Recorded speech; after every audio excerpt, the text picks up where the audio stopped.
بسم اللہ والصلاة والسلام علی رسول اللہ صلی اللہ علیہ وسلم۔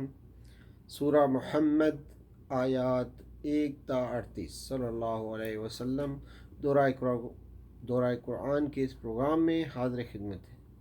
ارشاد باری تعالیٰ، اعوذ باللہ من الشیطان الرجیم، بسم اللہ الرحمن الرحیم۔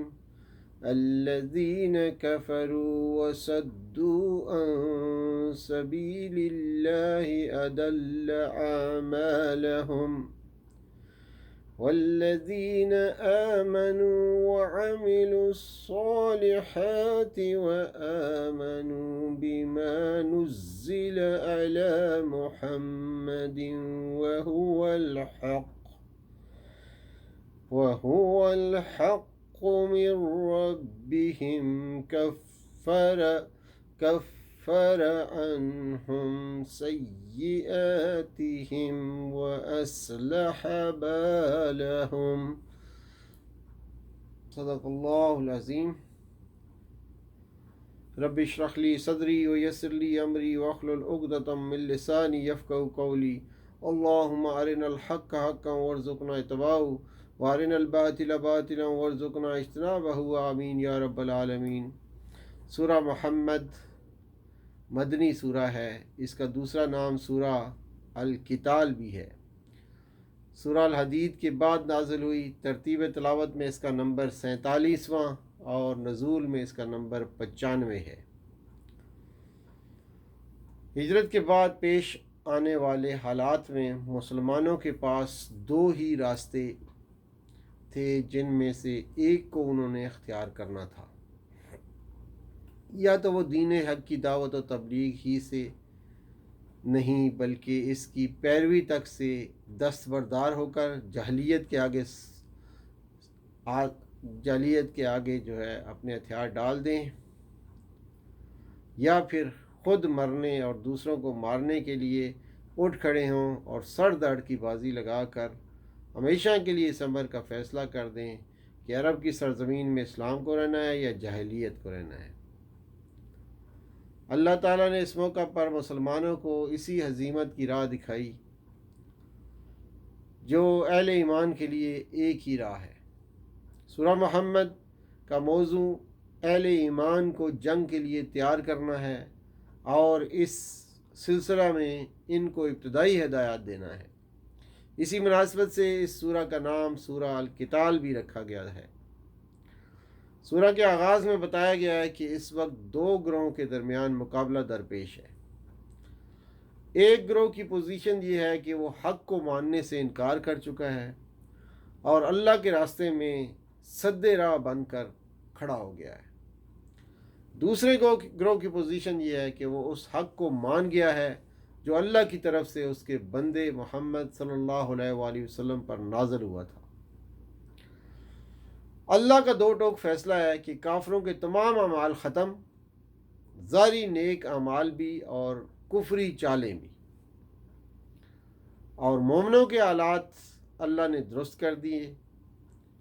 مسلمانوں کو جنگ کے بارے میں ہدایات دی گئیں اور یہ امید کہ تم اللہ کے راستے میں محنت کرو گے تو وہ ضائع نہیں کی جائے گی۔ مکہ سے ہجرت کرنے والے مہاجرین جو انتہائی بے سر و سامان اور ستم رسیدہ تھے، لیکن ان کو اسی حالت میں جنگ کا حکم دیا گیا۔ زخمی پاؤں، درد مند دل، ستم رسیدہ اور زخم خوردہ جسم ہی کامیابی کے نشانات ہیں۔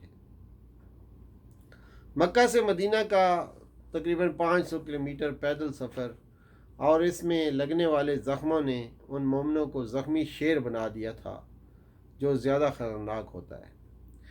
ایسے لوگ پہاڑوں سے ٹکرا جائیں تو انہیں بھی پاش کر دیں۔ ان میں سے ایک وہ شیر تھا جو بکریوں کے بڑے بڑے ریوڑ کے لیے اکیلا کافی ہوتا ہے۔ بلال رضی اللہ تعالیٰ عنہ اور خباب رضی اللہ تعالیٰ عنہ کے زخمی جسم اس کی زندہ مثالیں ہیں۔ مومن اللہ کی راہ کی آزمائشوں میں خوش ہوتا ہے اس لیے کہ وہ یہی آزمائشیں اس کے لیے نشان منزل ہیں۔ غازی کی تلوار اپنا مستقبل خود بناتی ہے، اور مومن مجاہد اپنے وطن کی بہار خود اپنے ہاتھ ہی سے بناتا ہے۔ لیکن یہ سفر کوئی آسان سفر نہیں، یہ نرم و نازک دل کو درد مند دیکھنا چاہتا ہے اور اپنے محب کو جان و مال سے بے نیاز دیکھنا چاہتا ہے۔ دنیا دار انسان اس راستے پر قدم نہیں رکھ سکتا، اس لیے کہ یہاں تو کبھی سر و سامان دونوں کو نیلام کرنا پڑتا ہے، اور غازی کی آواز آتی ہے، رب کعبہ کی قسم میں اب کامیاب ہو گیا، فزت وربک الکعبہ۔ زندگی کا لطف وہی اٹھاتا ہے جو مرنا جانتا ہو، اور زندہ رہنے کا حق بھی وہی رکھتا ہے جو موت سے نہیں ڈرتا۔ اسی وجہ سے مومن میدان جنگ میں خوش ہوتا ہے۔ جنگل اور صحراؤں کی تنہائی، ٹھنڈی راتیں، زخم خوردہ جسم، انہی پتھروں پہ چل کے اگر آ سکو تو آؤ، میرے گھر کے راستے میں کوئی کہکشان نہیں ہے۔ یہ قدم قدم بلائیں، یہ سواد کوئے جانا، وہ یہیں سے لوٹ جائیں جنہیں زندگی ہو پیاری۔ عبداللہ بن مبارک کا اپنے استاد فضیل بن ایاز کے نام خط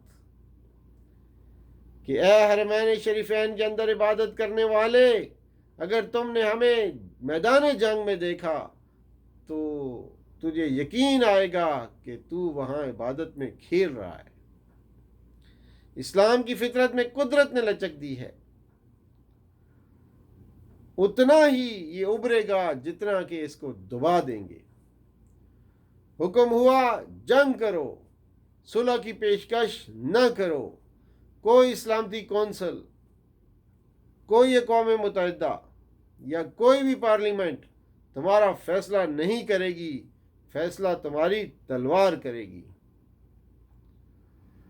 ورنہ آج تو دنیا کا سب سے بڑا فسادی امن کا علمبردار بن جاتا ہے، اور پرامن مسلمان دہشت گرد بن جاتا ہے۔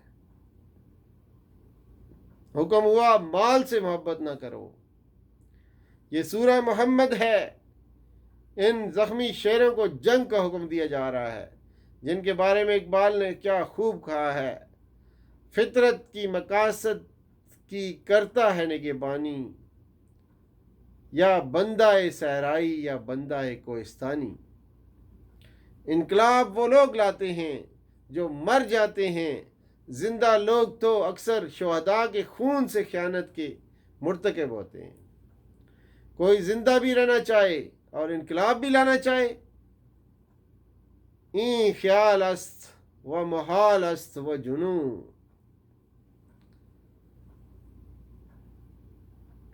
چنانچہ یہ آج کی چند آیات تھیں جو آپ کے سامنے پیش کی، ان کا مختصر سا پیغام، اسی پہ اکتفا کرتے ہیں۔ وآخر دعوانا الحمدللہ رب العالمین، وصلی اللہ تعالی علی خیر خلقہ محمد وعلی آلہ واصحابہ اجمعین برحمتک یا ارحم الراحمین۔ والسلام علیکم ورحمۃ اللہ وبرکاتہ۔